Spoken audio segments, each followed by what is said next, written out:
Good evening, everyone. Welcome to tonight's MogTalk. Today is Monday, March 9th, 2015. Monday, of course. This is our third edition of MogTalk. And today we'll be talking mainly about the PAX information that came out over the past couple of, I guess it was only on Sunday, or no, Saturday. They were there Friday, Saturday, and Sunday, but they only did Shiva battles during then as well. Tonight I have with me Gilly Valentine. What's up? He's also another streamer here in Exodus. And I also have Kerberos here again from last week. She said she enjoyed it so much she wanted to be on here again. Hello. So, thank you guys all for joining me tonight. I know this is your first time on here, Gilly, but you've had a lot of experience with streaming, right? Yes, I have. I actually just barely started myself too, so. I gotcha. Yeah, me and Gilly are streaming buddies right now for Exodus. There's a couple other streamers on Exodus, isn't there? There's like, what were the names of them again? It's like 5. There's Blazana from Fairy Tale, and then Twisted from Mad. I can't remember what FC that was. Well, props to them. Give them some sort of shout out so you guys know who they are too. But tonight I actually don't even want to start with PAX. I want to start with the thing that's been on my mind, and I wanted to rant about it ever since Tuesday. It's been driving me crazy, and I've had many conversations about it and heard very many different sides of the situation. But it's the Triple Triad tournament. I don't think I've ever been as disappointed with something with Square than I have been with the Triple Triad tournament. And before I even get into it, Gilly, did you go through your 15 games for Triple Triad? Actually, I've been avoiding the tournament like the plague, because how pay to win it. Well, not really pay to win. It's like, It can be. yeah, technically you could call it pay to win. Yeah, it's pretty bad because, I mean, if you have a whole bunch of gil and you can convince 15 people, and you buff them up maybe 1 or 2 games and then you beat them, you get a ridiculous amount of points that people just can't really compete with because there's no logical way to get 15 wins in a row. You're going to get a draw, you're going to get something, but it is what it is. Kerr, I know you haven't even done more than the 1 or 2 games that I've played for you. I've done 3. You've done 3? I've done enough. I'm not really a fan of the tournament. Just because, I don't know, it's just the same thing you said, just having to fight someone who's better or has beaten more people in order to get more points. Otherwise, it doesn't even matter if I'm winning in the tournament, really. Yeah, and only 20 people in the server are really going to get anything besides, the little compensation they give to the people who do play their 15 games, and they get I think 1K MGP or something close to To be that. honest, that amount of points isn't a lot. You can get that much from mini jackpot. No, I agree. Yep, for sure. I mean, I think they could have done a lot of different things to make it better, but it's done with. It's over. But I wanted to talk about, well, it's not over yet. I guess there's still like 6, 7 more hours to go. But I wanted to talk about a few details of it and kind of why I at least didn't like it. One was the 15 game issue. So you start out and you get 15 games total for your tournament. And you have to search and find the right 15 people to beat to get even up on the board. And you have to be kind of lucky about it too. And you have to beat them. So you're sitting there searching for people who have already beat other players, and there's other players looking for matches, but if you fight them, that's one of your matches. You're going to lose points because you play them instead of playing someone that's a little bit higher ranked. Draws don't count. So basically you kind of lose if you get a draw. You get a little bit more points than you would in a loss, but it's still not what you're aiming for. And I think draws probably shouldn't count. You should just negate those and just go on with more matches and only have wins and losses count. And that would probably make the best matches for everyone else. And then, this is the only competitive outlet for, Triple Triad right now, and almost in the entire game because, I mean, you have things. You have Chocobo Racing, but that's really just kind of a fun game that you play with friends. Triple Triad is something people are seriously getting into. And then you have PvP, which is a mess in its own right because it's just a cluster of 3 groups of 24 smashing into each other and hoping other people are doing what they're supposed to do. Yep. So 15 games leaves me a lot to be decided with any kind of competition with Triple Triad. And they either need to remove it or extend it by a ridiculous amount. But even if they extend it by a ridiculous amount, you know, you have 100 games, you have people that have to complete those 100 games, they don't have time for it. You just want to set. I have a lot of different opinions about it. But what do you guys think about the 15 game limit on the tournament? Gilly? To be honest, I think they should give to the point where they make you challenge one player for one win and then another player for another win. But yeah, like having a certain person that you can farm off of, technically you can just make another account like a free trial and then or pay like $10, pay to win. Yeah. That's what one of my buddies actually started doing. I'm like, that's not the right way to do a tournament for sure. That's why I kind of skipped out on it. I completely agree with you. I mean, if someone is rich enough, yeah, they can just buy a whole bunch of accounts, and I'm sure Square Enix loves that. They would be completely happy if people did that. But, it still ruins the game completely for people who actually want to have a competitive Triple Triad tournament. And I mean, again, this is kind of like a side thing. It's not the game. There's a lot more to Final Fantasy than just Triple Triad. This is supposed to be kind of a side fun thing. But if you're going to do a tournament, I think try to do it right. They did so much right with Gold Saucer. So much. When it first came out that first week, it was glorious. I loved everything they did with Gold Saucer. I think they almost aced it. There's a few other things they could change on it, but when they followed it up with this, it felt like I was just dropped off a cliff. I don't know. Again, frustrated. Well, props to them for trying at least. And also, I don't think they anticipated it really because, like they always say, like the players will always have some way to be smarter than the system because whatever they design it, that's how they design it. But of course, like the players are gonna take it to the next level. So I don't think they knew it at the time. Yeah, I mean, and also maybe they didn't think it was going to blow up as much as it did. And maybe they thought that it was just going to be a fun thing people did like Chocobo Racing. I mean, and it would be awesome if they had cups or something competitive with it, but I don't think they're actually. I saw a few forum posts from the developers about it, and they said, it's not something they're looking into right now, something, comparable to like they do for PvP where they have a ranking system and they can post it on their site, which would be amazing for it. But there's a lot of luck-based stuff in there that I think that it's hard for them to make it as competitive, although I would love it. I mean, who cares? You're not first, that's fine. You can blame it on, bad luck, but you can still have fun trying, right? Yep.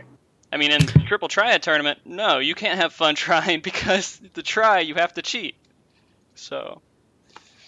At first, when I saw the tournament rankings, like some of them were pretty legit, and then they discovered, hey, I can actually boost myself to win. And then they started doing it, so half those legit players went to cheating, and I'm just like, there's no point.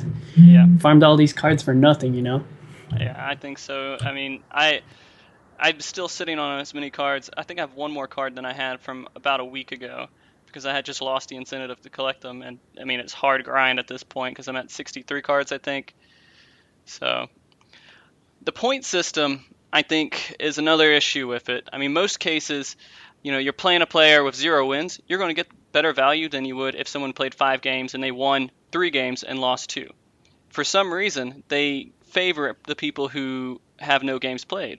So that would also indicate, hey, you can just create a whole bunch of different accounts and play the guy once and then get pretty high up there if you're going to compete with people who, actually are trying to play fair. You would just bypass them. And then, it makes it a lot easier to cheese. And players, they play whoever they want to play and they win all of them.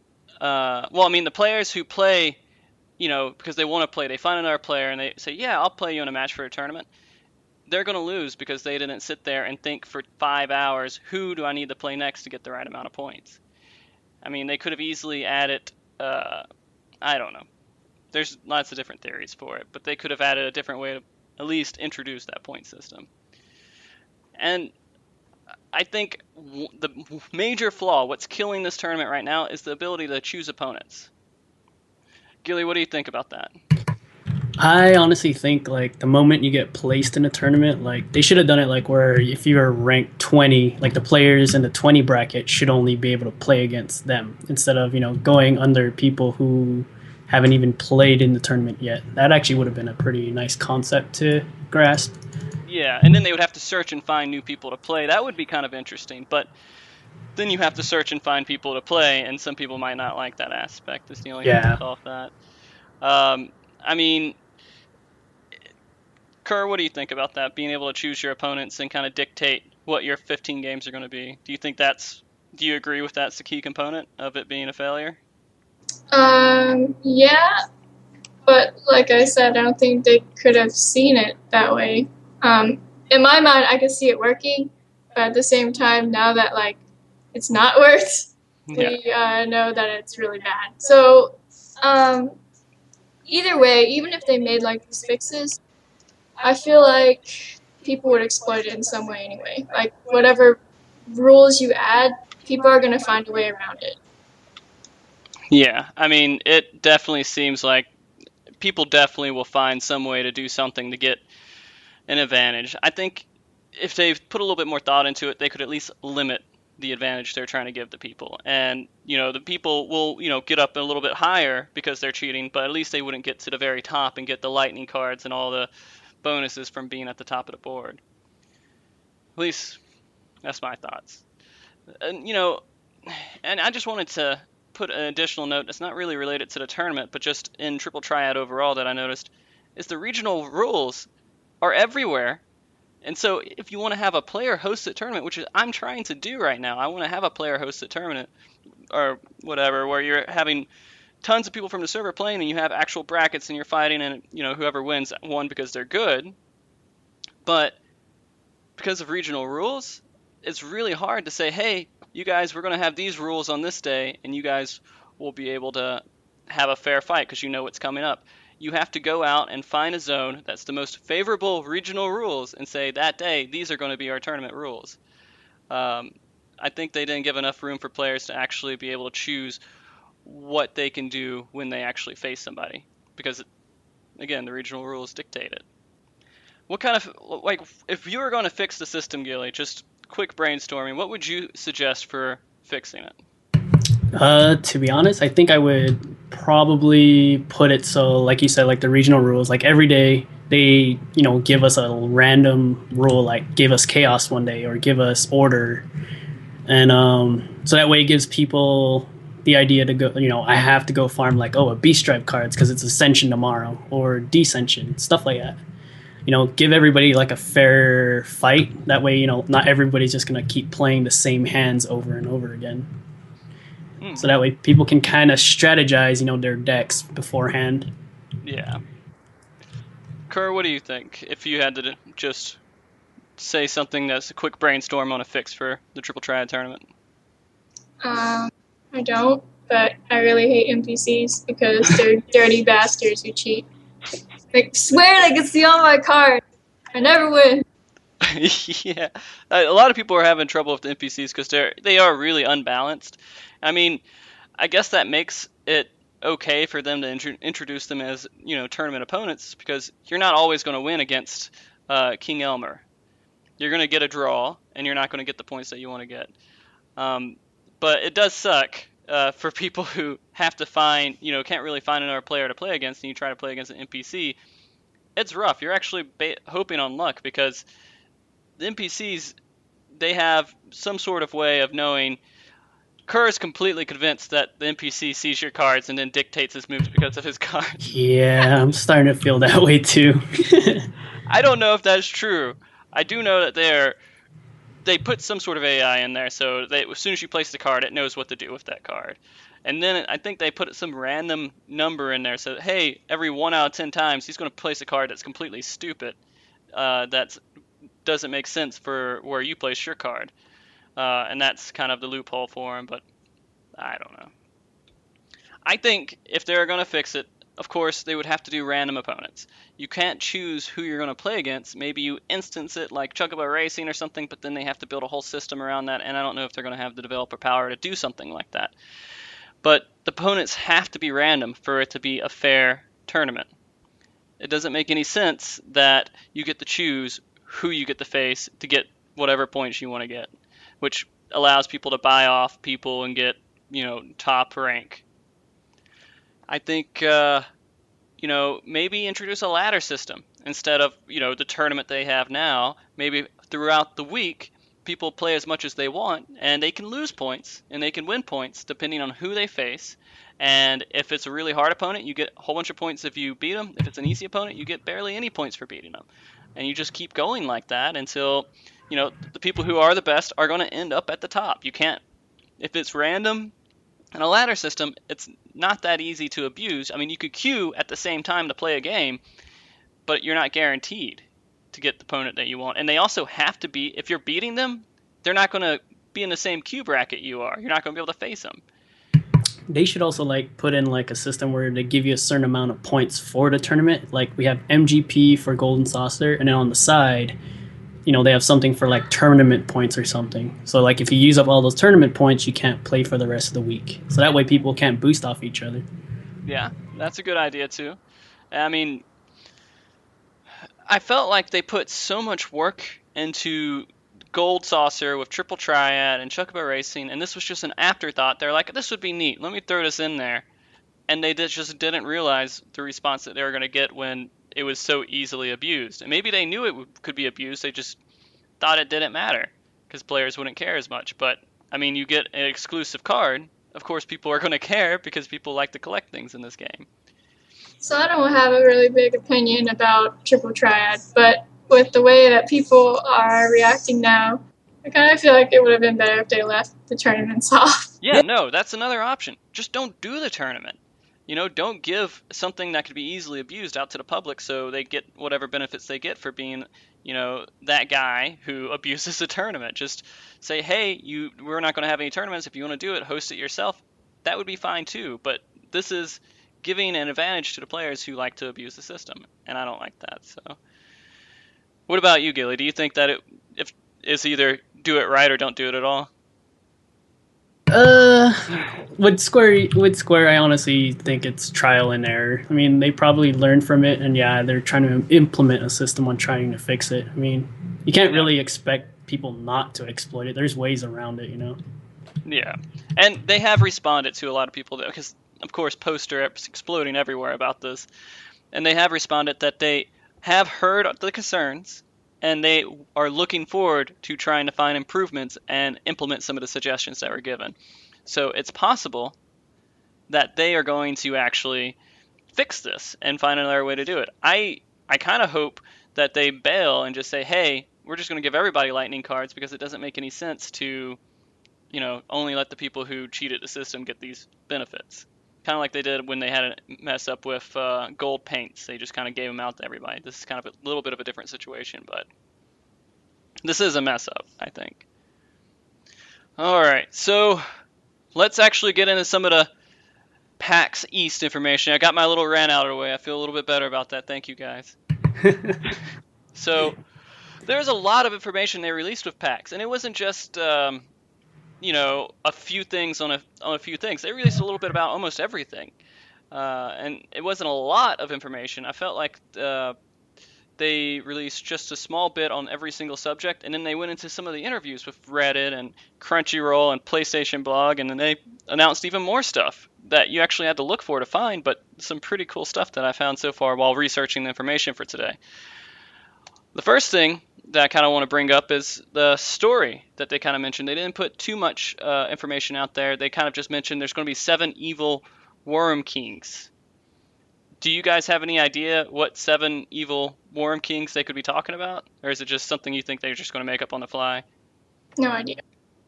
Didn't they say the Aura were kind of like dragon people?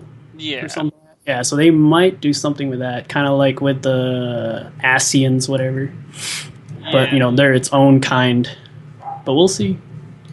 Yeah, I mean, I'm really excited to kind of find out what they have out there. I don't know if they're going to be just different, like Ice Dragon, Fire Dragon, Earth Dragon, or, I'm kind of interested to see what they're going to do. But they also said that in an interview with Crunchyroll that the whole game is gearing towards kind of a darker feel.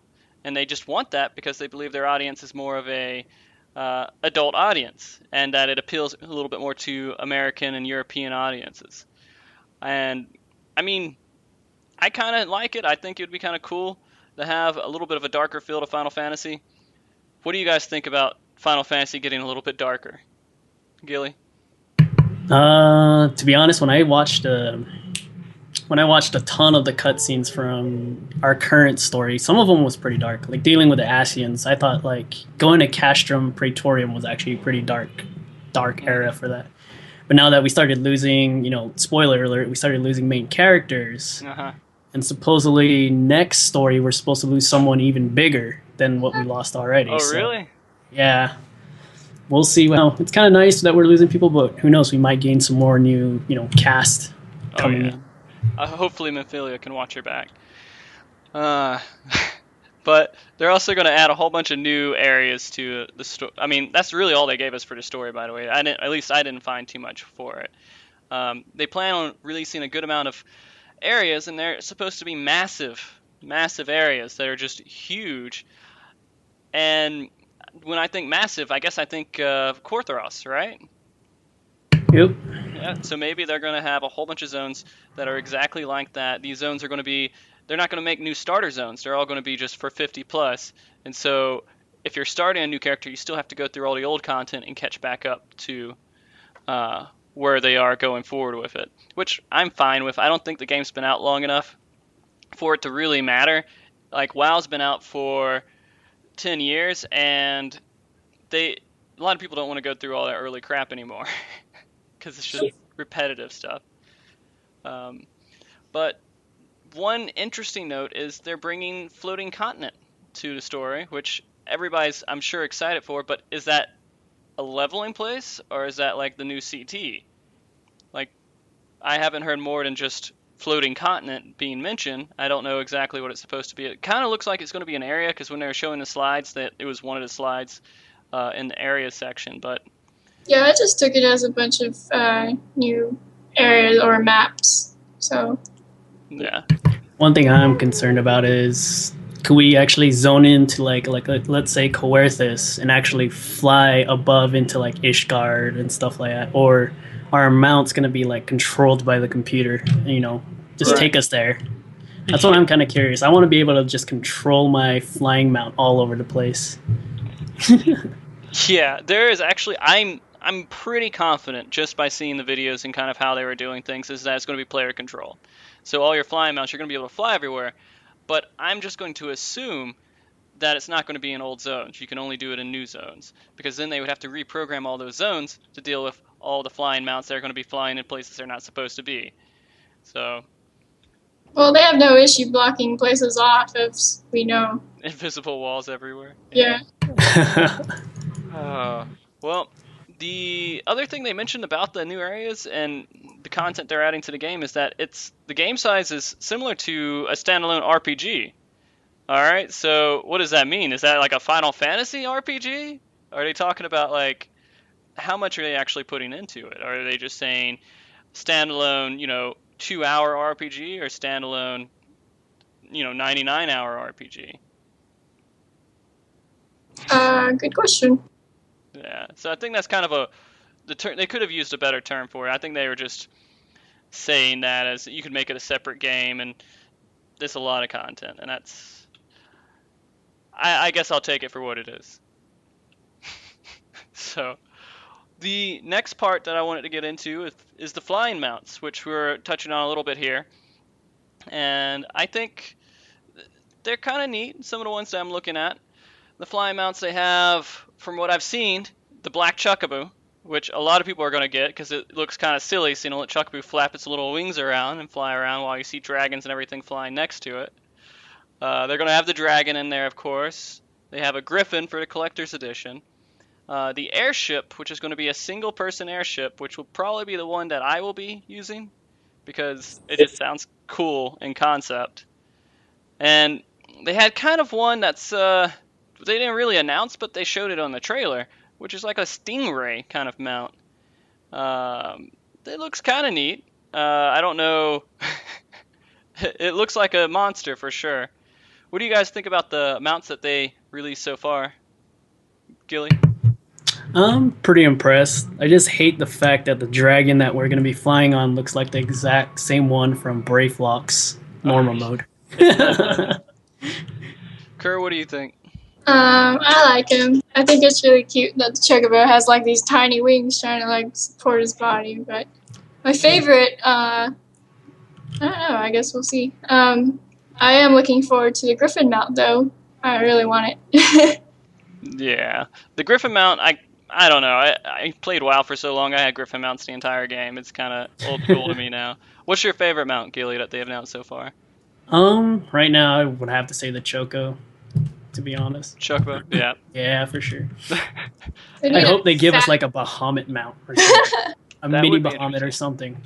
I mean, they don't have like boundaries on these mounts either. I mean, they made an ADS mount. I mean, just because someone suggested it at FanFest, they're like, make an ADS mount. I said, okay. They just threw it in the game. So I don't think, as long as they have like a graphic for it or some sort of pre-made thing, they'll probably throw it in there. Well, I mean, Gilly, if they were going to make new mounts, what would you think that would be another one they would add to it? Flying, at least. It'd be kind of interesting to see like an actual like bird mount, or give us something like Bismarck, like a flying whale or something. That would be amazing. Or to give us like a flying Nimbus from like Dragon Ball. Who knows? Okay. Oh yeah. You know what? They might actually put those clouds in there. That would be kind of neat. Curve. I want to see a fat Chocobo. Fat Chocobo. Maybe it sits on a rocket or something, but That would be absolutely amazing. Like if it had like a little rocket packet, or if it was just sitting on a rocket itself. Yeah, I think that would be, again, the number one. Fat Chocobo is not going to go anywhere. Everyone's going to want it. I mean, I honestly can't think of too many more they can add. I mean, there's plenty they can add to it. But off the top of my head, I would like it if they gave the flying eyeball, the ability to fly. Oh, the Armons? Yeah. Yeah. But I'll see. Are you guys impressed with the flying mouse they put in there? Are you kind of satisfied with what they've done so far? yeah. No. So far, yeah. I kind of want to see, maybe they'll probably put something in Golden Saucer for it too. You know, here's $1 million. Go get yourself another flying mount. Add wings to Finir or something. Or I would like to see in land mounts. They're adding a whole bunch of, outside other Final Fantasy mounts. Why not add Cloud's motorcycle? That would be interesting, actually. They're adding machinists in there, and no reason they can't have motorcycles, right? It's be like a 6-year reward. Oh yeah, if you sign up for another 4 years here, we'll give you the motorcycle mount. I'm sure people will do it. Oh, well, also another thing that they talked a little bit about was Alexander, which I know a lot of people are kind of excited about because it's the new Final Coil. It's what we have to look forward to in in-game content. It's supposed to be just a giant primal, and we climb through and fight it in different parts of its body, which kind of seems weird to me. I guess people worship it, and it looks like just a stationary building to me, but I guess it's more lively when you're up in person with it. They're going to change the loot system to be a little bit different. I think they're going to do token-based things, right? Yeah, maybe. I think it was something they wanted to do with Final Coil, but they just didn't have enough time to do it. Oh, yeah. I mean, that makes sense to me, too, because they definitely seem like they're running out of time. So, I mean, I really don't care, honestly, about the token system, whether they have it or if they don't have it in there, but I don't want them to get rid of, like, drops overall. I don't want them to say, that we're just not going to drop actual gear anymore, we're just going to drop tokens each time. I want to have both of those in there. Or, you build up and then eventually you can get that piece of gear from some vendor somewhere and it drops a certain amount of tokens and you just save up until you can get whatever gear point or whatever piece of gear you just haven't had drop yet. I have a feeling it's going to be more of a reroll system rather than tokens, because we already have that with Poetics and Soldiery, so there's like really no point to do another token system. That's true. I mean, like, they really didn't release much info on it. Just a lot of people are saying token, although they didn't say token. They just said the loot system's changing. I mean, what ways do you think that they could change it, Gilly? I don't know. They probably could do it like another ST kind of thing, but I don't know. I'd really hate it for it to go that way, because that means, people who work so hard to do it, or anybody who's trying to progress through the game will get stronger and faster, and then content will get cleared faster. So Hmm. if it's guaranteeing a person a drop, like almost every single time they go into Alexander, that's kind of questionable to me. Yeah. Well, I mean, I think I kind of agree with Kurz. I hope they have some sort of other system besides the token system, because tomestones and, like, poetics and all those things are already in the game. They have a system for it. But, the only difference is that you can't get the actual gear that's in the dungeon. You get, like, separate sets of gear, and you have to combine the two sets and find what fits your character best. Because I know certain classes get almost nothing from Final Coil, or certain classes get almost nothing from Poetics, right? Yep. Sure, we can all name like one person in our group that hasn't gotten like a drop ever. Yeah, and they got the drop that doesn't really matter for their class. That's better. That's Poetics. But let's the one other bit of information I found out about that too is that they're going to do the standard thing where they release the game, the expansion, but they're going to wait 2 weeks before they release the in-game content.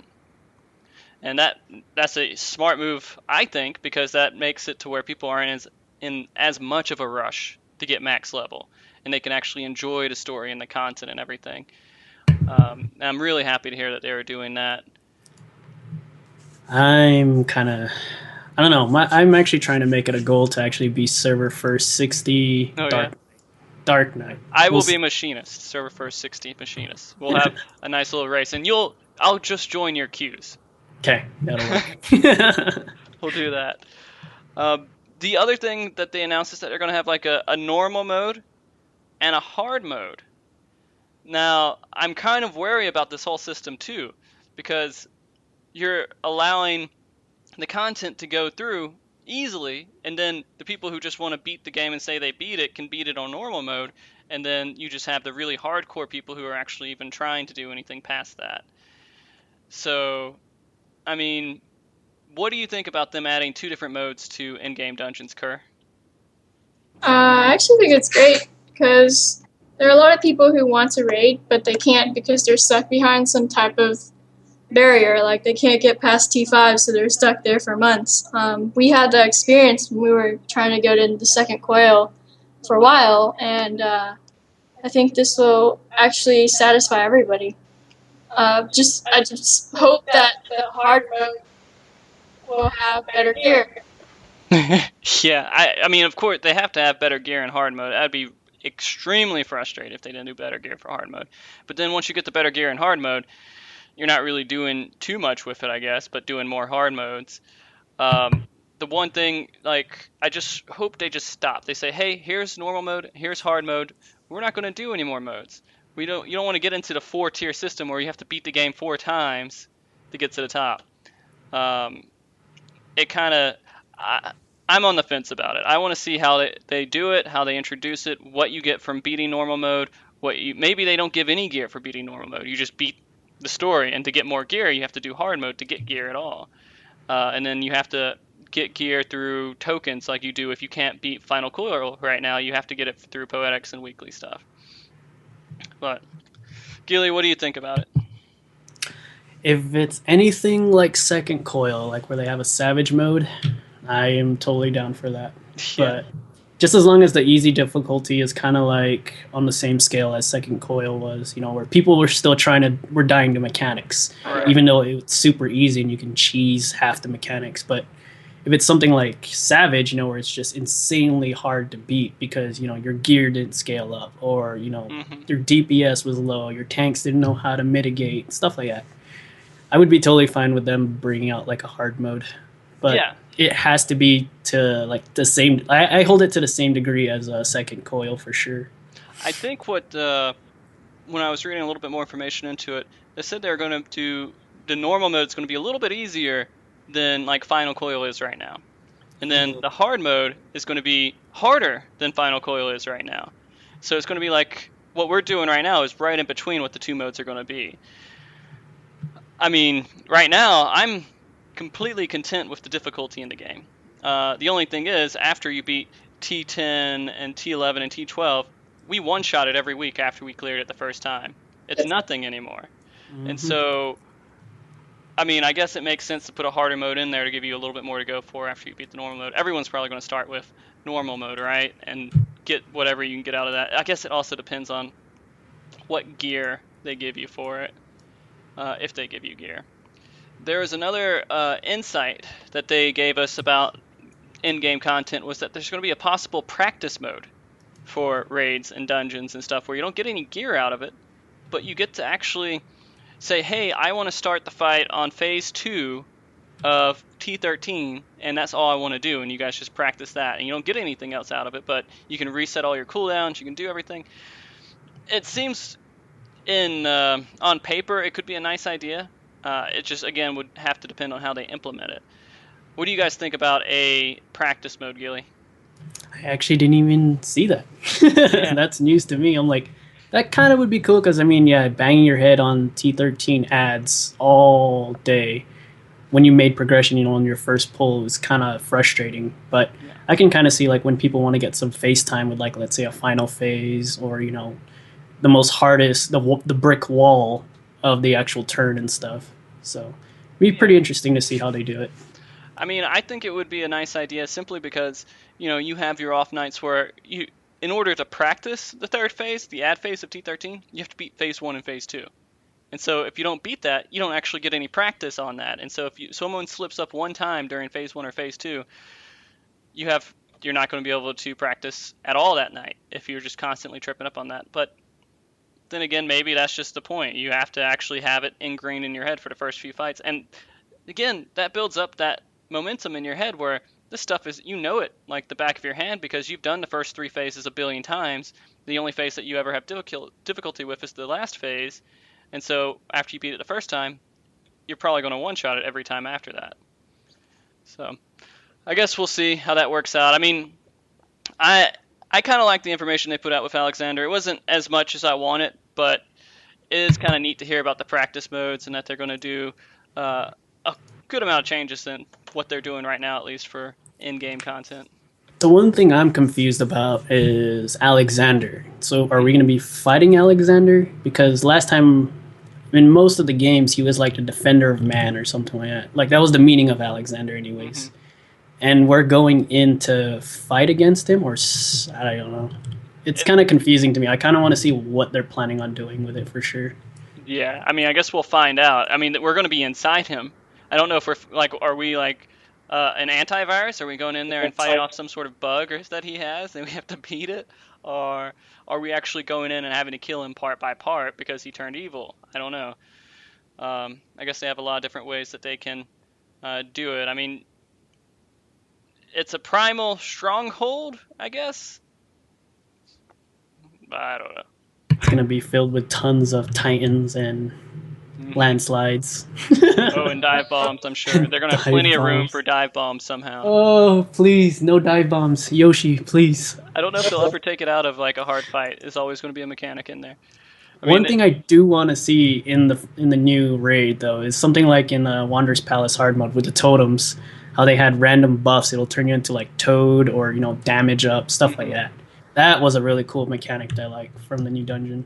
Yeah, that would actually be really neat. I think that that would be another mechanic they could add. I hope they keep coming up with these ideas. I mean, there's only so many ideas they can pump out for mechanics, but they have a whole expansion to work with on it, so we'll see. Maybe we'll see some more of that stuff. I mean, when they introduced Hildebrandt and they had a lot of the blowing off the arena mechanics and turning people into imps and everything, people love that stuff, right?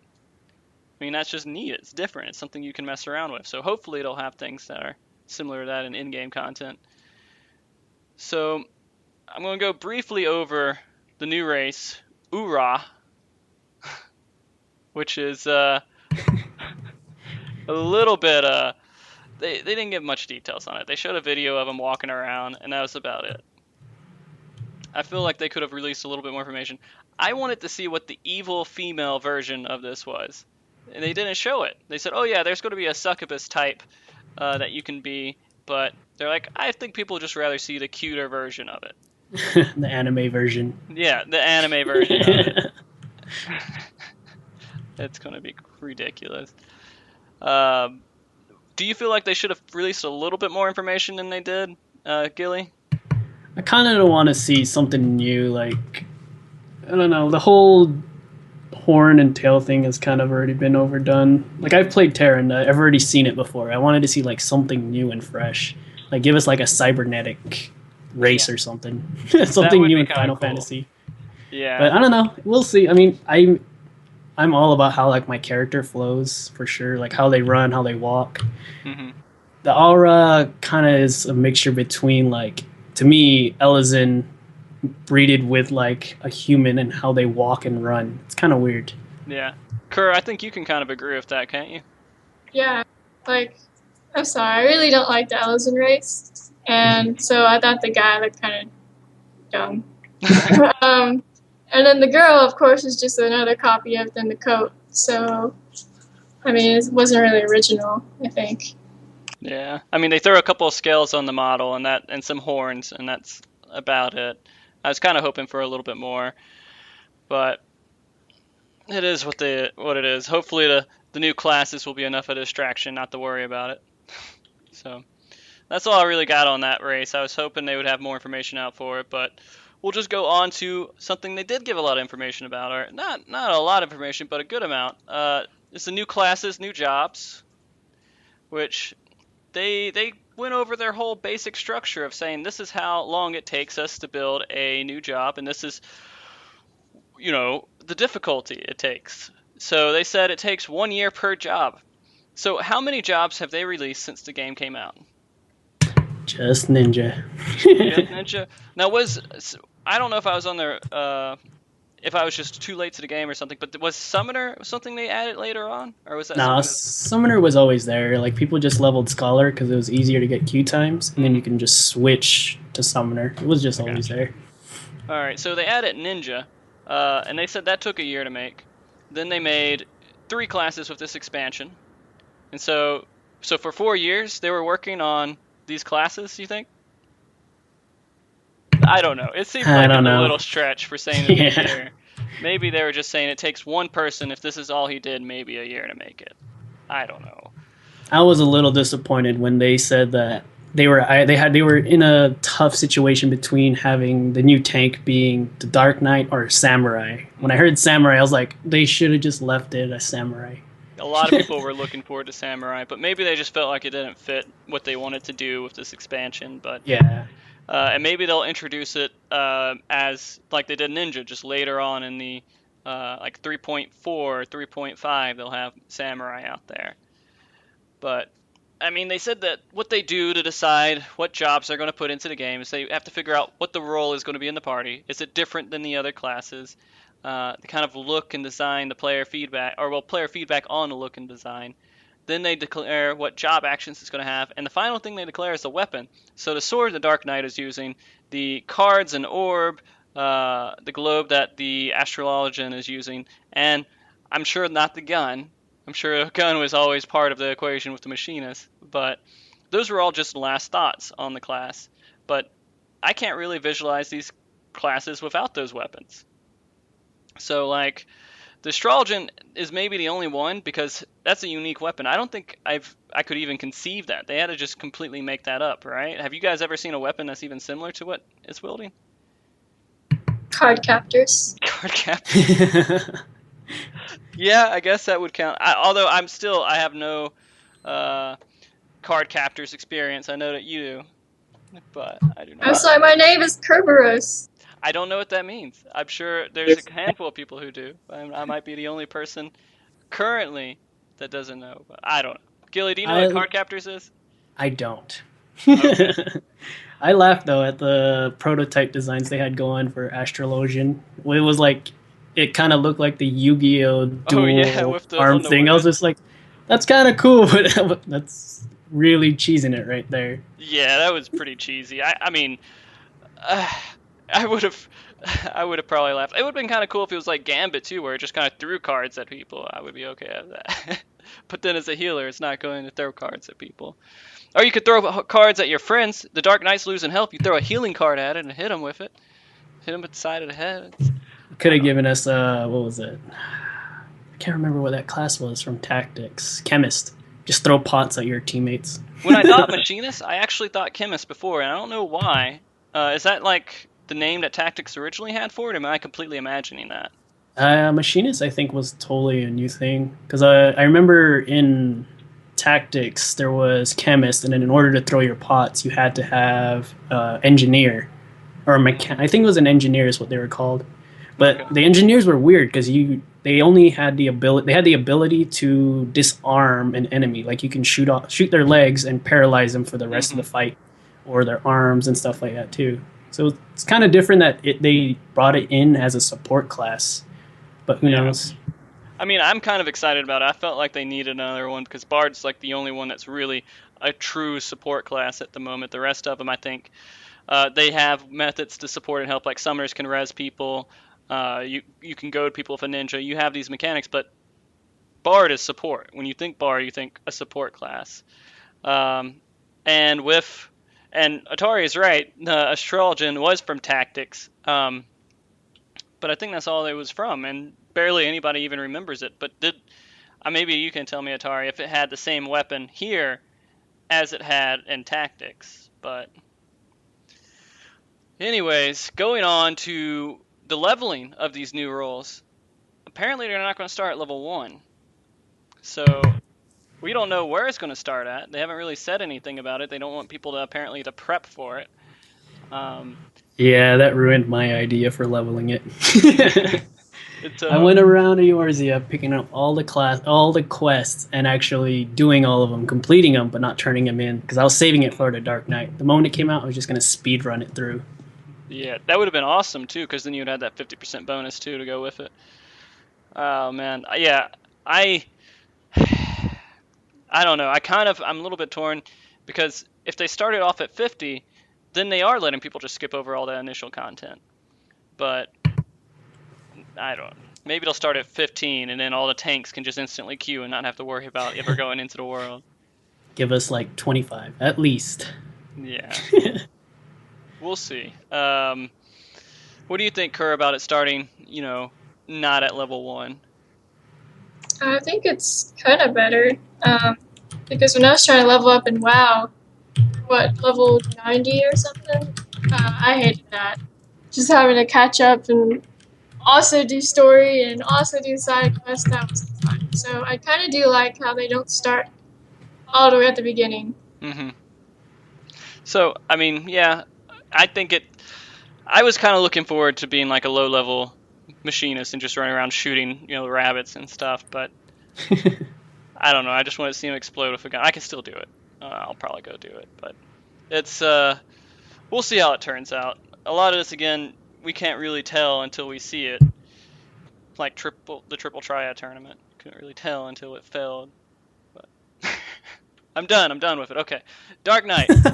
So You're Dark never gonna Knight. let that go. I don't know if until they fix it, probably not.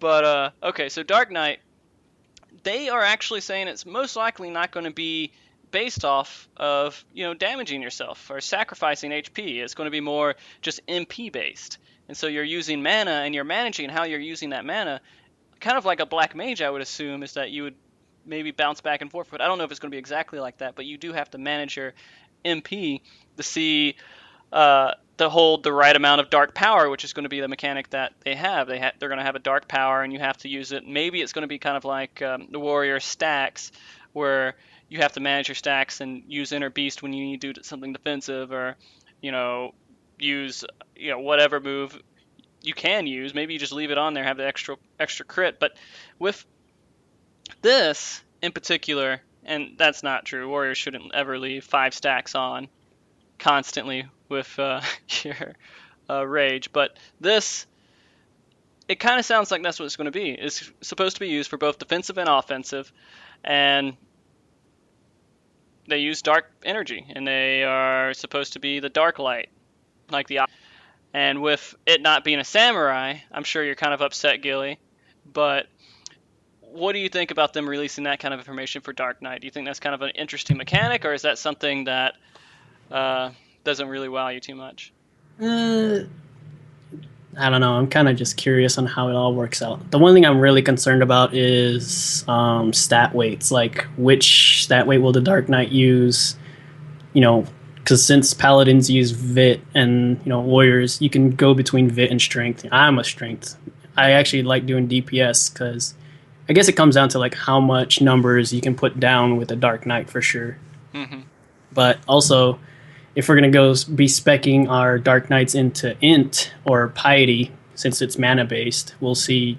I don't know. It's kind of confusing to me. I kind of want to see more into it and how it more plays. Because if you think about it, if you're using MP, you can't exactly go into Moogle Mog Extreme because Moogle Mog does a ability where it drains all your MP, and if you're a Dark Knight, you're kind of screwed if you use all of that. Yeah. I don't know. I mean, that's why I kind of think that might be kind of like a black mage. Like you have a move that can build your mana back up instantly after a point. You just have to do a set amount of moves, some sort of combination to get you back at that point. Kerr, do you have any thoughts on Dark Knight? I don't know if you're that interested in the class at all, but Well, as a white mage, this is where I rub my hands together very happily and say, I'm not the only bitch who's gonna be screwed for MP now. Dark Knight, play. What's the song that Mage's Ballad? Mage's Ballad? Dark Knights are going to be yelling for Mage's Ballad. That will be a sad day for tanking. I'm sure they can get their MP back, actually. Yeah, we'll see how it works. That would be funny though. It's tanks. I'm kind of curious if they'll replace the TP bar for Dark Knight and just switch it to a dark bar or something like that. Maybe Darkness. that would be kind of interesting, but then they have to have something for running, right? And they're going to drain TP probably. Are they going to be like the only melee class that can run freely and not have to, they can use sprint and not worry about it? Well, They are carrying a heavy sword, so something has to drag them back. I don't know. When we got into the next class with Astrologian, I didn't hear too much information really being released during the PAX. Which, by the way, I said that kind of weird, and it's just funny because when Yoshi P came out and he just asked everybody, "Are you guys enjoying the PAX East?" I thought it was one of my favorite moments of the entire thing because it sounded so goofy to me. But yeah, Astrologian's going to have 2 stances. They didn't say what stances they're going to be. They just said they're going to have 2 stances. So does that mean that it's going to be like just a cleric stance and a normal stance, or is it going to be like they're going to have a different version of that, like a supportive stance and like a straight healing stance? Gilly, what do you think they might do with it? I was just thinking it was going to be like another cleric stance, but a little bit more friendly to healing. And then another one that just kind of mitigates damage to them. That's just something I had on my mind on that. Yeah, that would make them a beast in PvP if they can mitigate damage to themselves and then run around and do their own damage. So, but I really wish they had more information to talk about. They didn't really give us too much. Kerr, what do you think the 2 stances could be if it's not cleric stance? That's what I was thinking, cleric stance. Yeah, but why would they announce that? Why would they say, "Oh, it's going to have 2 stances," as if that's something that's new?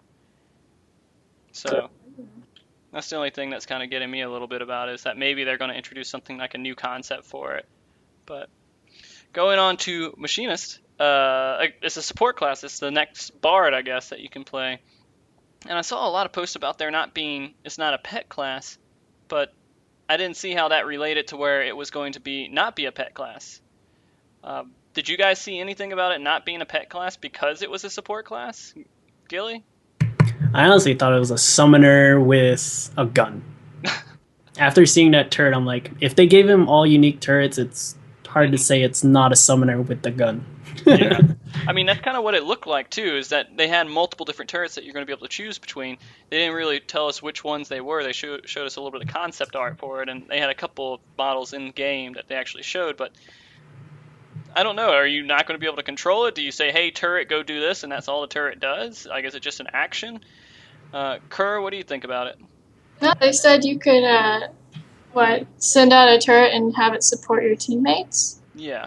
So I think it would be a little bit different. But yeah, basically like a summoner with a gun. And this would kind of go back to that Reddit post that I was talking about a couple of MogTalks ago, is that it's going to be a actual role that can put fields kind of on the ground. It says if the enemy's in this field, it's going to have damage reduction, or if it's in this field, it's going to be something bad to it. And same thing is that you can put your friends in a field and say everyone stand in this and do an extra 10% DPS. That'd be kind of interesting. It could be like it's exactly like kind of like the Wanderer's Palace thing I was talking about, the totems and stuff. Yeah. Could be a shaman DPS. I mean, that's kind of what it looks like, and apparently that's similar to what the Geomancer was in Final Fantasy 11. And I didn't play 11, but that seems kind of cool to me. And, you know, they're going to have attachments to weapons. So what does the attachments mean? Do they just mean that buffs your own damage, or it adds an extra effect that poisons the boss or or whatever you're attacking? I just don't know how they're going to manage all that if you have to select, hey, I'm going to use a turret, so I can't use an attachment to my weapon, or can you use both? But they released a lot of information without giving enough firm details for us to know, and we just have to keep speculating on it. And they also said that it's going to have gadgets. So are you throwing grenades out? Are you like putting mines on the ground and trying to get enemies to run through the mines?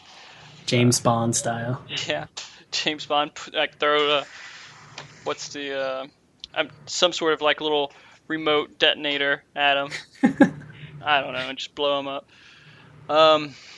But going off that, you know, they're also saying, which I was kind of curious about, and we all kind of thought they weren't going to release any new Disciples of Hand or Disciples of Land.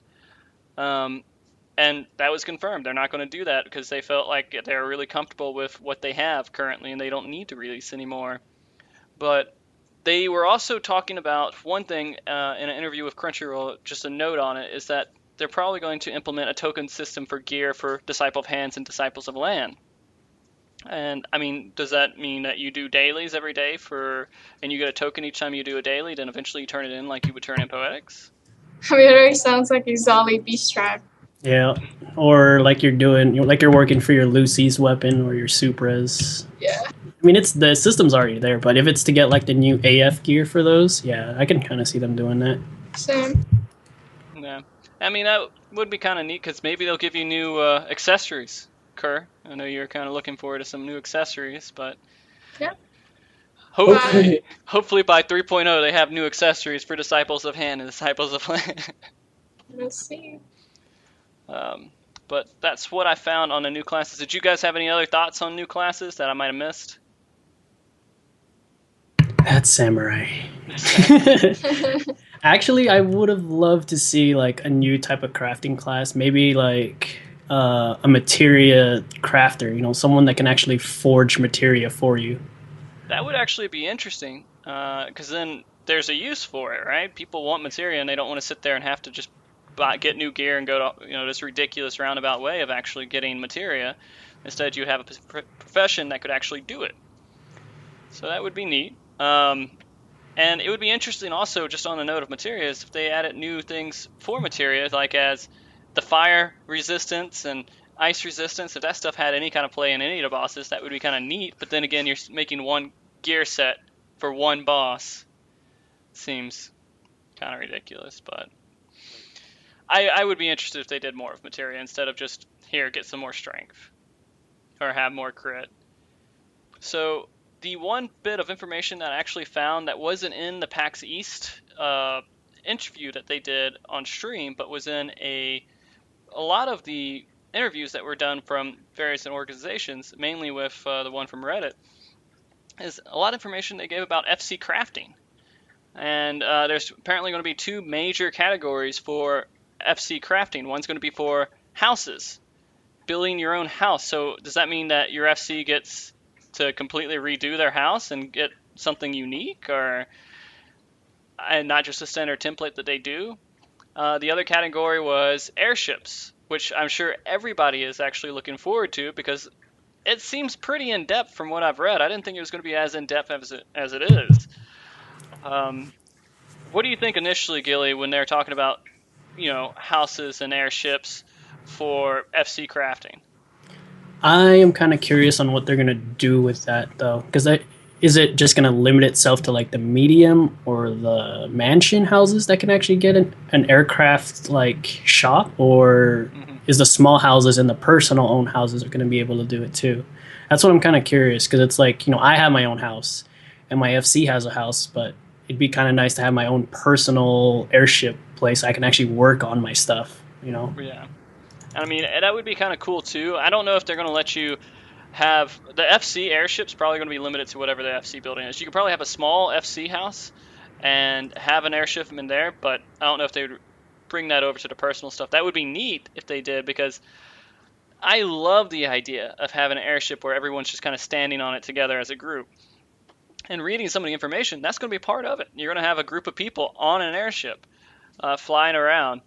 And they didn't give a lot of information about the house building, but they did give a lot of information about airships. And so there's going to be like 4 main parts to it. One's going to be a fuel tank, which is, of course, how long your airship can last while it's away from the base before you have to refuel it. There's going to be the body itself, the engine, which will be how fast you can go and do these things, and the sail, which I'm not exactly sure. Maybe that's you accurately go to the right place that you want to go if you have a sail, or the right kind of sail. But apparently if you build these things up too much, you don't have space to store items. And so are we collecting items when we go out on these adventures? And then we have to have space on the ship to actually store it?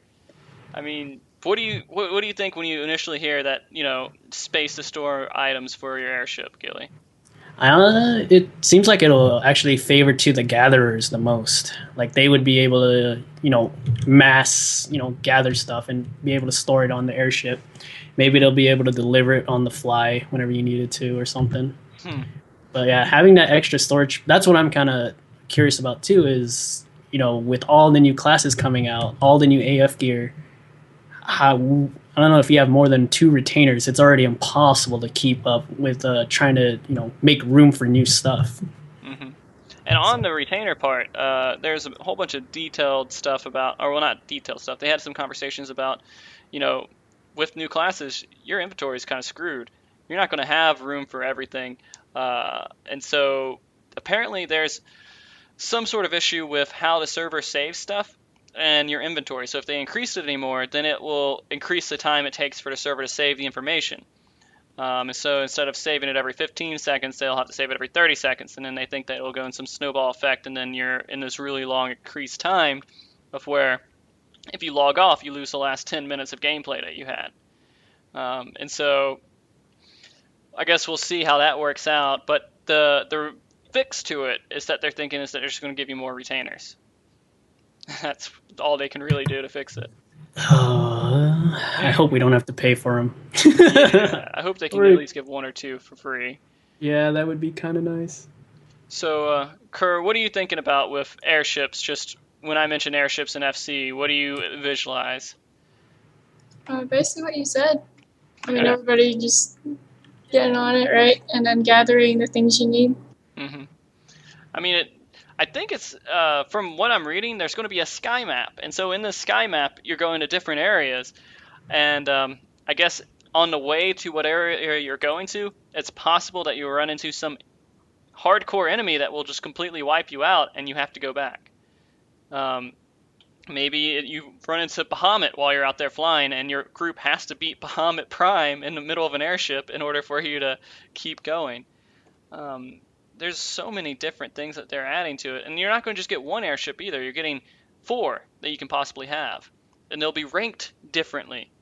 And so I feel like I was just exploded on with tons of information that I thought this was just going to be a transport thing where you say, oh, I have an FC airship. This will make you go to a certain place faster. So they're also adding combat abilities. So you can actually shoot other airships. I don't know if it's going to be other FC airships or if you're just battling other people. Like past 3.1, they're going to have a lot of these features introduced. At first, it's just going to be this kind of scout without passengers. It's going to be an automatic thing that runs around and tells you where certain things are. I don't know what good that really does. Maybe it tells you when a hunt's up. I don't know exactly what it could tell you. And if you're not in an FC, it's going to give you can have guest passes to go on other FC's airships, and they can invite you to go with them. When you go to these different areas, other FCs might have already been there, and completely trashed the place, took everything, and you're just going into an empty zone. Another thing is, again, the monsters that you would have to fight just randomly throughout the whole time, which will be completely ideal for a Final Fantasy series to have random battles when you're trying to do something. And then when you get to other areas, you could find rare items to gather and harvest, which I'm assuming will relate to the storage. So hearing all that, I don't know about you guys, but I feel, exploded on with tons of excitement for airships. Gilly, did you know about any of that stuff? That is actually news to me. I didn't even know about the whole storage thing. Yeah, So I needed to do more research, apparently. Yeah, I mean, this is the only information I could find on it before tonight, but I mean, they released it kind of just like a side thing that was kind of cool at, a live letter a long time ago, and apparently they've built on it a lot. Kerr, what are you thinking about airships right now?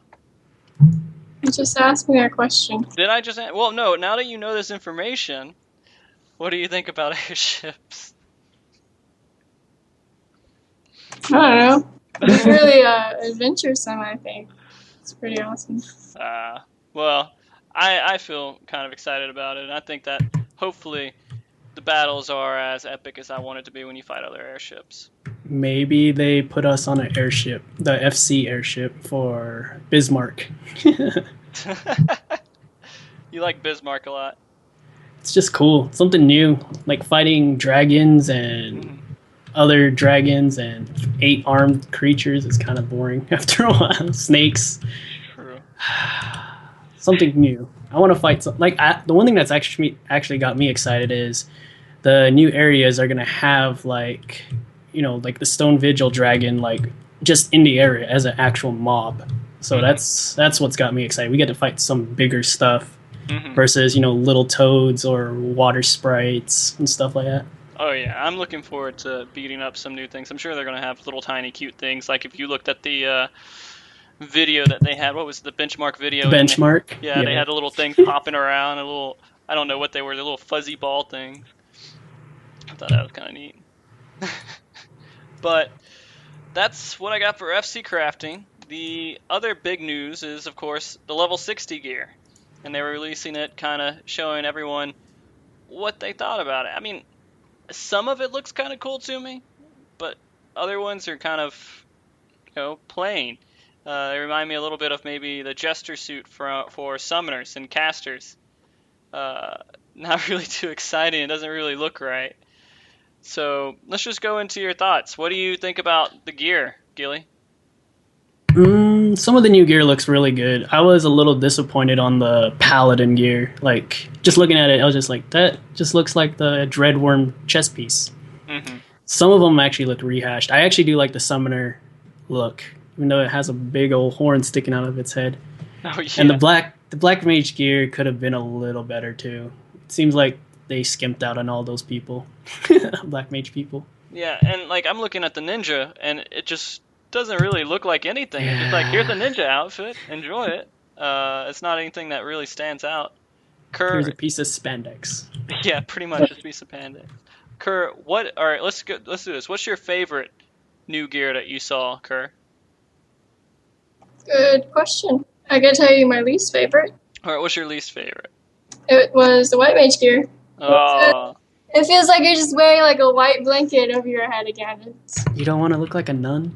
Oh, no. That's when I first saw that, I was like, wow, they're bringing nuns into the game. That's awesome. Yeah. We just got away from that. I think the staff looks really cool. I like the staff, but yeah, you're right. This robe and the outfit does kind of look kind of plain and not too interesting. When I'm looking at the warrior outfit, it's kind of cool, but it doesn't feel like in-game stuff. But I mean, I guess that's kind of what it's supposed to be too. Like you're not really at the end tier of gear at that point. You're at the starter end tier, I guess, if that makes any sense. And so maybe it's not supposed to look completely amazing. It's supposed to be just kind of subpar stuff, and you're ready to get rid of it and get the next set of gear. The warrior gear just kind of reminds me of like Vikings or something. I don't know. Vikings has that little skull thing with the metal. I don't know. I thought the summoner gear, not the summoner gear, but the scholar gear was kind of funny looking. It's like the top hat, and then you have it's a really cool book. The book looks kind of cool. And the Dragoon looks kind of cool. He looks like just a spiky guy, though. Like if you touch him, you'll bleed. The Monk is probably my all-time favorite. The Monk Really? and the Dragoons. The Monk looks like he's straight out of a fighting game. Yeah. So he does look kind of neat. It would be kind of interesting to see different races with that outfit and see how it turns out. And so the other gear, which I don't have a picture for, is the Disciple of Hand and Disciple of Land gear. Kurt, did you think any of that was appealing? No, I like the old 50 AF gear. Really? Yeah. I thought it looked neat, but then again, I don't see a lot of the gear. I don't pay attention to it. Compared to like the Disciple of War gear, it all looks plain to me. So, Gilly, what do you think? I'm not big into crafting, but gathering, yeah, I'm actually big into that. The crafting stuff looks really cool. I mean, the one thing I actually enjoyed the most was Goldsmith. Goldsmith looked really awesome. But yeah, I mean, we'll see. I don't know. I'm not a fan of some of them, like the armor smith and the blacksmith. You just have your belly exposed. I'm like, okay, that's a little overdue, but okay. I think the miner was kind of an improvement. I mean, I don't mind it. I think some of it looks kind of cool. Other parts are just like, okay, well, it's plain gear. I don't think it was supposed to look that cool. But then again, compared to the other sets, you kind of feel bad because some classes are kind of boring looking compared to the other ones they have at the same exact tier. But that's all right. Different taste, I guess. So they also said that they're going to introduce a new system for Disciples of Han, which was a specialized tier. Now, Kerr, you being, between the three of us, the most veteran crafter, do you have any theories on what that specialized tier could do? Like, what kind of mechanics are they adding to crafting? Wait, sorry, I wasn't paying attention. What'd you say? Oh, okay. So, if the Disciples of Hands are getting a specialized tier of work that they can do, so what do you think that specialized tier is going to be like? Is it going to be a new mechanic? So what new mechanics can they add to Disciples or crafters to make it more interesting? I don't know. I think probably something that will help us with CP. It's kind of hard to think. For me, it's really hard to think on what they can do. I mean, Gilly, do you have any thoughts on what they could add? I am actually thinking they're gonna do something like the Zeta for crafters. Like if it's something like they want someone to specialize in a certain class, has to be something meaningful and the grind for Square Enix is always real. So. Well, yeah, I think that would be actually kind of interesting to see them do that. But I think they're actually going to add a new mechanic completely to while you're crafting. There's a new mechanic to what you're doing in that phase, which is hard to visualize them adding a new mechanic because what else can they really add, right? You press a button, you get CP, and you just keep going. All right, well, again, I'm not a crafter. I think it might be interesting if they added like little mini games maybe to it. So, like, you'd get to a point in your crafting where you have to wait and then for you to click your mouse, and then you have to click your mouse at the right time, and then you get a better product because you timed it right. That would probably piss a lot of people off. Kind of like the Golden Saucer games. Yeah, the Golden Saucer games. So you're sitting there trying to time everything right, and the better you time it, the better product you put out. But that defeats the purpose of macros. Oh yeah, no more macros. They'll kind of screw everybody over on that and make crafting a lot more challenging than it is right now. Even though it's already really challenging because it's like a puzzle that you have to put together each time. But when you get a macro going, you get past that point because you're overpowered enough to do all those crafting pieces without having to pay attention, right? Kerr? What? Yeah. I think Kerr's kind of zoning out now. Maybe she's getting like close to bedtime. I don't know. But yeah, crafting I think is stressful when you're trying to do it and then just have to plan out everything and make sure you build up enough because it's RNG based too. Every time you hit something, whether you're going to get the excellent quality that you want, and then you have to be on the right move at the right time for it to get the right benefit for it. So let's move on. There's just a handful of other things that I wanted to kind of talk about that I noticed from PAX that was just kind of interesting information. One I kind of went over a second ago was the inventory increase that they're going to add, and it's just probably going to be just retainers. And they said a little bit about the collector's edition, but they didn't say a lot. They kind of just said there's going to be a collector's edition, there's going to be a standard edition, there's going to be an all-in-one edition. And I think they said if you pre-order, you can get a black baby Chocobo, or baby black Chocobo, however you want to say that. They get the Baron circlet and the earrings. And what do you guys think about the lack of information they gave us on it? Were you expecting a little bit more for, what they said? They kind of they keep hyping the collector's edition up, but we don't get all the information that we want for it. So, Gilly, did you want to know more information about the collector's edition? I do. Whether it's going to be reservable in stores or if I have to wait for the game to come in before I can start playing. I mean, meaning I have to order it online. I mean, I agree with that too. The only reason that I don't like getting collector's edition is because I have to go to the store to get it. And then you have to deal with the nonsense of people there and get it the next day or whatever.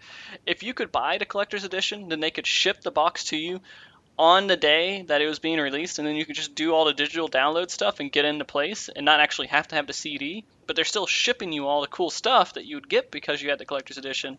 That would be cool to me. But I don't see a lot of people doing that to where, hey, you buy the collector's edition, you get this whole box of all the little statues and everything. They just say, hey, you buy the online collector's edition, it's all digital. Yeah. So, Kerr, do you have any thoughts on it? Yeah, I do want to know more about it because I am interested in it, especially with the. Oh, you broke up a little bit there. The Griffin mount? What? You broke Yeah, up. I mean, I want to know about it because I want the Griffin mount and whatever they can offer. Yeah. I think they're actually, fortunately enough, I did find that they're going to actually do a live letter Saturday, I believe, and it's going to be dedicated just to the collector's edition. And so they're going to release a lot of that information and hopefully make a lot of people happy. One other little interesting thing is that they were talking about primals and doing 4-player primals instead of doing in-game 8-man primals. Because how they do it now is that they build the extreme fight, then they break it down into hard mode. They take a few mechanics out and it's hard mode, then they take a few mechanics out and then it's the standard mode. But hearing some of the player feedback, they do think that people might enjoy having primals where not on the hardest version, but maybe version below it is actually just a 4-man trial that you don't have to find a whole group to do. Then the Mac version, which a handful of people are actually going to be kind of disappointed with, is that some people thought it was actually going to be released in like next month. And so it would open up a whole new world to some people who just want to play on Mac and they don't want to go through boot camp and all the other nonsense to play Final Fantasy. But do you use a Mac, Gilly? No, I don't actually. I don't use a Mac either, so it doesn't mean a lot to me. But I know some of my friends that want to play, but they only want to play when it's out for Mac because they don't want to go through all the boot camp stuff in order to play it. And but they're going to wait until Heavensward. So at least they're going to have it out by the expansion. So at the expansion, you'll have a whole new. You'll have Mac, you'll have PlayStation 3, PlayStation 4, and Windows that can all play together, which is kind of neat. And then we have the benchmark software that they're going to release next month, which I think I'm actually excited for just to see how well I can run the game before it comes out. I mean, looking at the trailer with the benchmark, they said it's going to be like 9 minutes or something like that, and they only showed us like a couple of minutes of it. So it looked really cool. Gilly, what'd you think of the benchmark? It's just giving me another excuse to upgrade. I'm sorry. Jen's watching the stream, and I already told her, I'm like, if I have to push my game to the limit, I'm going to go buy some new stuff. Well, that's my excuse. luckily, Kerr and I both went through a whole process of upgrading our computers recently, so I'm hoping that our computers are good enough. I'll be frustrated and infuriated if our graphics card can't handle it, which Kerr got me a Radeon 290X, I believe, which is like, it's pretty high up there for top tier graphics card, and then like I upgraded the rest of my computer, and it's been running pretty smoothly.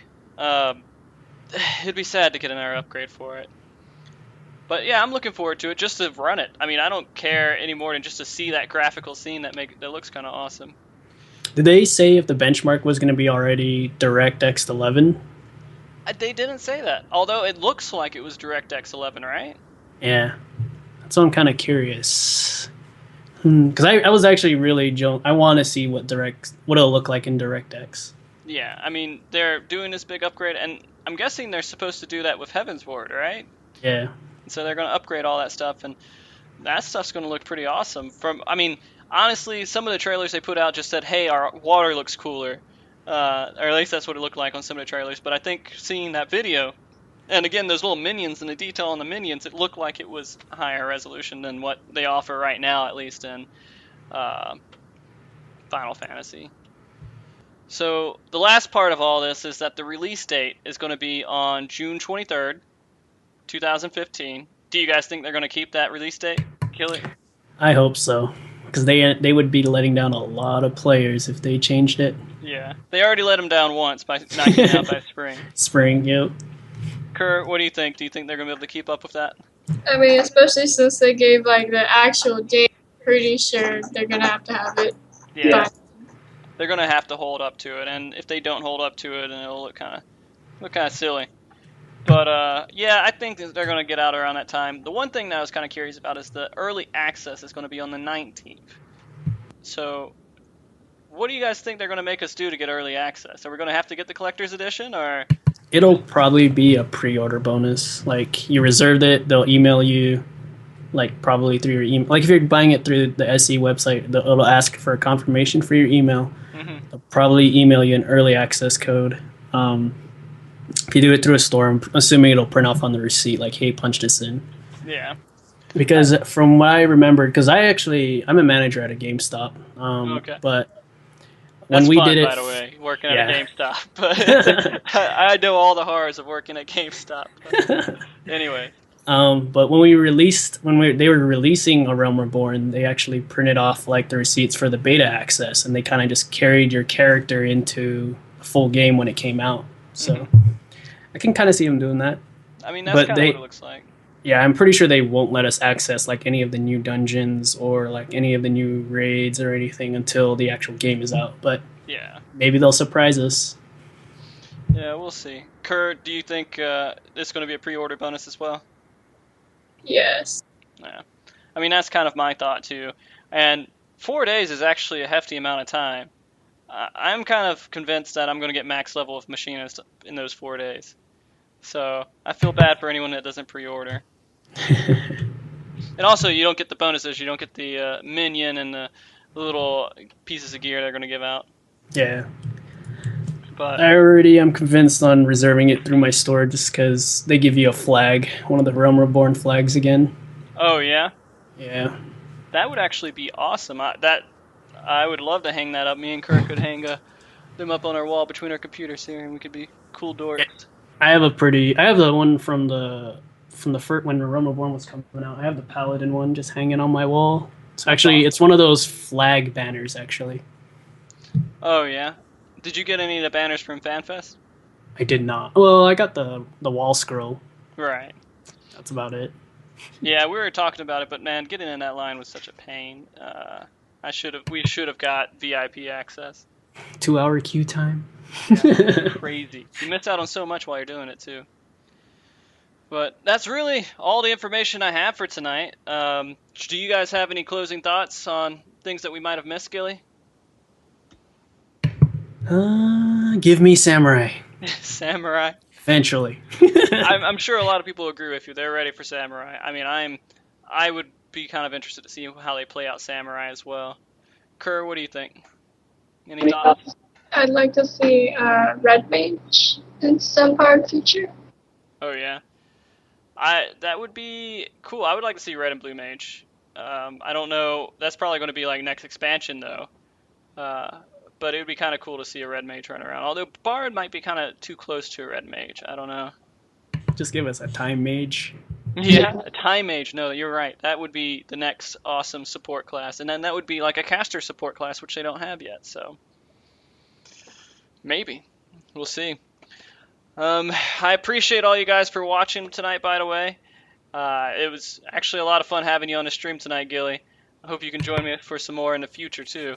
For sure, I am down. Yeah. And again, yeah, Gilly's Valentine. Please watch his stream. He's at Fur Piece, and you can link it in here if you want to. I don't know. Let's see. And then when he's on, yeah, there we go. And feel free to watch him. He's an awesome streamer. And then we have Kerberos, a wonderful housemate here, Housemate. and many other things How's me? joining me here, and I appreciate her coming by. I didn't have to twist her arm too much, I hope, this time. Actually, she offered. She wanted to be on the stream, so. Good. All right. Well, again, thank you for watching. If you guys have any suggestions, if you have any comments on what we can do to make this show better, I would love to hear it. Because I want to keep this going for as long as I can. Because I don't think Final Fantasy really has anything of this format other than, a couple other concepts that, and I don't know if they're even up to this tier to me, but they're out there, and I want to provide something good that's enjoyable for the community. And I repeat this show every Monday at 9:30 Eastern. We do it live. I go over all the news throughout the week, and next week I'll have a whole nother set of news to go over. Hopefully it'll be about the wonderful fix they put in for our Triple Triad tournament. But we'll see. Anyways, you guys have a wonderful night, and thanks for tuning in. Bye. See you guys. Bye.